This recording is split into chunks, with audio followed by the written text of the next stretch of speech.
Hello everyone. IPO update से related इस video में हम लोग दो न्यू आईपीओस के बारे में बात करने जा रहे हैं जो कल से बेसिकली बिड के लिए ओपन होने जा रहे हैं।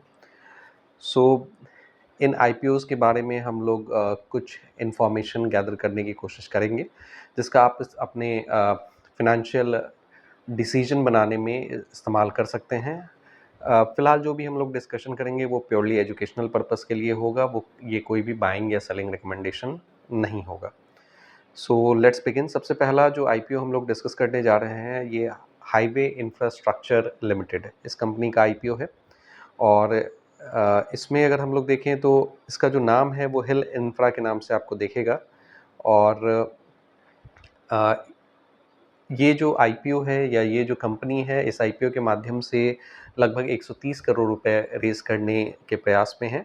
और इसमें अगर आप नोटिस कीजिएगा तो लगभग 97.5 करोड़ रुपीस जो हैं वो फ्रेश इशू के तौर पे बेसिकली गैदर किए जाएंगे। और ऑफर फॉर सेल में अगर आप देखें तो अराउंड 32.5 करोड़ के आसपास में जो है वो ऑफर फॉर सेल में जाएगा। Fresh issue and offer for sale ये आईपीओ में ये दो टर्म आपको हमेशा देखने को मिलते हैं। तो ये हमने पहले भी इन टर्म्स को एक्सप्लेन किया हुआ है। ऑफर फॉर सेल में क्या होता है कि ऑफर फॉर सेल में बेसिकली ऑलरेडी जो एग्जिस्टिंग इन्वेस्टर्स होते हैं पर्टिकुलर कंपनी में, तो वो अपने स्टेक को जो है सेल आउट करते हैं, पार्शियली डाइल्यूट करते हैं, एग्जिट लेस या तो फुल्ली या पार्शियली एग्जिट लेते हैं। ऐसा दो रीजन से हो सकता है। एक तो ये कि वो जो टारगेट पहले से लेके चल रहे होते हैं वहाँ पे वो अचीव होने के बाद में वो अपना जो है पार्ट एग्जिट कर रहे होते हैं। दूसरा ये कि चूँकि जो भी इन्वेस्टर्स हैं वो भी नॉर्मल ह्यूमन बीइंग ही होते हैं, उनको भी फंड की रिक्वायरमेंट हो सकती है अपने पर्सनल जो भी चीज़ें हैं उसके हिसाब से, तो वो अपने स्टेक जो है उस पर्पस को पूरा करने के लिए उसको सेल आउट कर सकते हैं। तो ये सारा सिचुएशन रहता है। तो ऑफर फॉर सेल में बेसिकली जो ऑलरेडी एग्जिस्टिंग इन्वेस्टर्स होते हैं उनके जो है एक तरह से जो स्टेक होते हैं वो पार्शली या फुल्ली सोल्ड आउट हो सकता है। फ्रेश इशू में जो भी फ्रेश पार्टिसिपेंट्स होते हैं वो जाते हैं। ऑफर फॉर सेल से जो मनी रेज किया जाता है वो एग्जिस्टिंग इन्वेस्टर्स के बेसिकली अकाउंट में वो पैसा जाता है जो भी अपना स्टेक जो है वो सेल आउट कर रहे होते हैं। और फ्रेश इशू के द्वारा जो पैसे रेज़ किए जाते हैं वो कंपनी के ग्रोथ पर्सपेक्टिव में खर्च किए जाते हैं। तो ये दो टर्म के बेसिक डिफरेंसेस हैं, ये आप ध्यान रखेंगे। अब इस आईपीओ में अगर हम लोग देखें तो इसका जो प्राइस रेंज हमें देखने को मिलेगा वो 65 रुपीज़ से 70 रुपीज़ देखने को मिलेगा। इस आईपीओ ये जो आईपीओ है ये कल यानी कि 5 अगस्त से लाइव होगा और 7 अगस्त इसकी क्लोजिंग हो जाएगी। लिस्टिंग अगर आप देखेंगे तो 12 अगस्त को ये आईपीओ लिस्ट हो जाएगा। और एक लॉट में अगर आप नोटिस करेंगे तो 211 शेयर्स आपको देखने को मिलेंगे और इसकी जो कीमत होगी मोटा-मोटी 15,000 रुपए के आसपास में होगी। ये एक मेन बोर्ड आईपीओ है और मेन बोर्ड आईपीओ में एक लॉट की कीमत अगर आप देखेंगे तो 15,000 रुपए के आसपास में आपको देखने को मिलेगा। इसमें प्री इशू अगर आप देखें तो शेयर होल्डिंग जो फ़िलहाल एग्जिस्टिंग इन्वेस्टर की है या फिर आप ये समझें कि जो शेयर होल्डिंग प्रोमोटर्स की दिख रही है वो 94.95% मोटा-मोटी 95% के आसपास में आपको दिखेगी। अब इस कंपनी के कुछ पैरामीटर्स के बारे में हम लोग बात करते हैं। इस कंपनी का मार्केट कैप 502 करोड़ का है। बहुत छोटी मार्केट कैप की ये कंपनी है। इसके प्राइस टू अर्निंग रेशियो की बात करें तो 25.9 हमें देखने को मिल रहा है, जबकि इंडस्ट्री एवरेज 22.7 हमें देखने को मिलेगा। इसके अलावा सो प्राइस टू अर्निंग के हिसाब से ये थोड़ा कॉस्टली होगा, हालांकि बहुत छोटी मार्केट कैप की कंपनी है। सो इस हिसाब से जो है प्राइस टू अर्निंग जो है हमें उसके लिए बहुत सी प्राइस टू अर्निंग के अलावे दूसरे पैरामीटर्स को भी ध्यान में रखने की ज़रूरत होती है। आरओसी और आरओई के लेवल अगर हम लोग देखें तो आरओसी मोटा-मोटी 20% के लगभग में है, हालांकि एग्जैक्ट अगर आप देखेंगे तो 19.6% आपको देखने को मिलेगा और आरओई का लेवल जो है वो 18.8% हमें देखने को मिलेगा। सेल्स ग्रोथ की अगर बात करें तो पिछले 3 साल का एवरेज सेल्स ग्रोथ 12.8% हमें देखने को मिल रहा है, जबकि 5 साल का एवरेज सेल्स ग्रोथ 33.2% हमें देखने को मिलेगा। तो यानी कि रिसेंट में आप देखें कि सेल में थोड़ा-सा डाउनफॉल तो देखने को ज़रूर मिला है। डेट टू इक्विटी अगर हम लोग देखें तो ये अंडर कंट्रोल हमें दिखता है, 0.5 इसका वैल्यू है। और 0.5 का मतलब ये हो गया कि ये अपने डेट को मैनेज कर सकते हैं। इसमें कोई विशेष कोई रेड फ्लैग इसके हिसाब से नहीं देखने को मिल रहा है।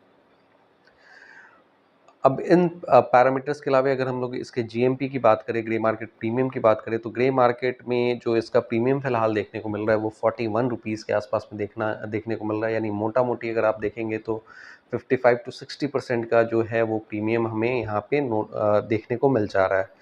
सो लिस्टिंग गेन की अगर हम लोग बात करें तो जीएमपी के माध्यम से एक मोटा मोटी आइडिया हम लोग ये निकाल रहे हैं कि 55 से 60% का गेन देखने को मिल सकता है on the date of listing, यानी कि 12 अगस्त को।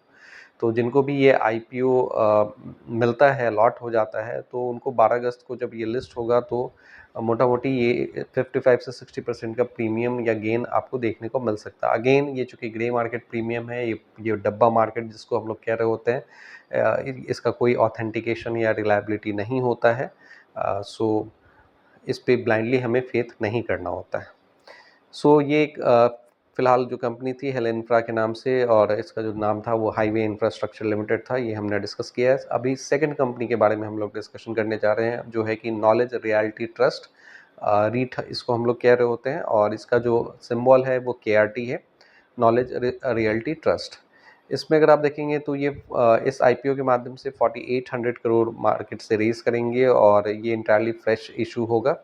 इसमें अगर प्राइस रेंज की बात करें तो प्राइस बैंड 95 से 100 रुपीज़ आपको देखने को मिलेगा, और इसमें अगेन डेट की बात करेंगे तो 5 से 7 अगस्त के बीच में इसका डेट आपको देखने को मिल जाएगा। एक लॉट की कीमत अगेन 15,000 रुपये के आसपास में देखने को मिलेगा। इस पर्टिकुलर आईपीओ में अगर आप नोटिस करेंगे तो यहाँ पे जीएमपी ग्रे मार्केट प्रीमियम फ़िलहाल 0 चल रहा है, यानी कुछ विशेष ये अट्रैक्शन फ़िलहाल तो अ, नहीं देखने को मिल रहा है।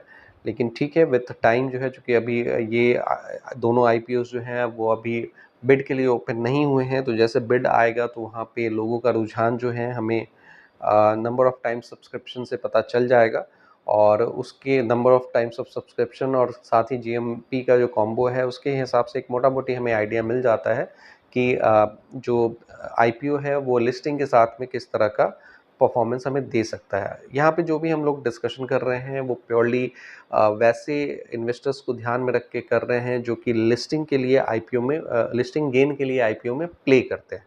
यानी कि अगर आईपीओ अलॉट हो गया और लिस्टिंग में जाता है, तो लिस्टिंग के साथ ही जो गेन की बात होती है उस तरह के आईपीओ में फ़िलहाल हम लोग अपॉर्चुनिटी देखने की कोशिश कर रहे हैं, या फिर उनको समझने की कोशिश कर रहे हैं।